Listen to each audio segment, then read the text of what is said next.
Happy morning to all. నేను మీ Akbar. 100 days 100 stories day 20. అనగనగా ఒక రోజు ఆ ఊర్లో ఒక అబ్బాయి, ఆ అబ్బాయి రోడ్డు పైన నడుచుకుంటూ వెళ్తూ ఉండేవాడు.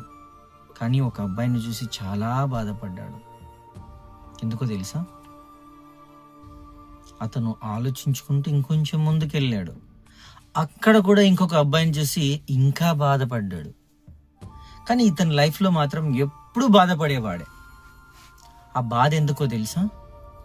పక్కవారిని చూసి నా దగ్గర బైక్ లేదు, నా దగ్గర కార్ లేదు, మంచి బట్టలు లేవు అని తనంతట తానే బాధపడేవాడు. ఆ రోజు రోడ్డు పైన నడుచుకుంటూ వెళ్తుండగా రైట్ సైడ్ అతనికి ఒక అబ్బాయిని చూసి బాధపడాని చెప్పాను కదా. ఆ అబ్బాయి వీల్ చైర్లో కూర్చొని 2 కాళ్ళు లేవు, కానీ ఆ అబ్బాయి మాత్రం తన ఫ్రెండ్స్తో చాలా సంతోషంగా ఆనందంగా మాట్లాడుతూ నవ్వుతూ ఉంటాడు. ఈ అబ్బాయికి బాధ అనిపిస్తుంది.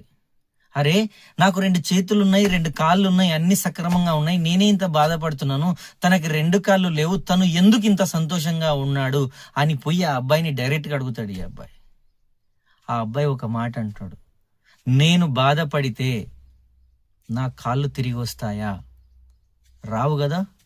మరి అట్లాంటప్పుడు బాధ ఎందుకు పడాలి నేను అని చెప్పి ఆ అబ్బాయికి చెప్తే, ఈ అబ్బాయికి ఆ రోజు రిలీజ్ అవుతాడు. ఏమని తెలుసా? నా దగ్గర బైక్ లేదు, మంచి బట్టలు లేవు, కార్లు లేవు అని నా అంతటి నేనే ఇంత బాధ పెట్టుకున్నాను. ఈ అబ్బాయి ఇంత సంతోషంగా జీవిస్తుంటే నేను ఇంకెంత సంతోషంగా జీవించగలను, ఉన్న దాంట్లో హ్యాపీగా లైఫ్ని లీడ్ చెయ్యాలి అని చెప్పేసి తనకి తాను నిర్ణయించుకొని హ్యాపీగా లైఫ్ని స్టార్ట్ చేశాడు మళ్ళీ. కాబట్టి నేను మీకు చెప్పేది ఏంటంటే, కలలు కనండి, కలల కోసం పని చేయండి, ప్రయత్నం చేయండి. అంతేగాని అది ఉంది ఇది లేదని బాధపడుతూ మాత్రం అక్కడే నిలబడిపోకండి. Thank you.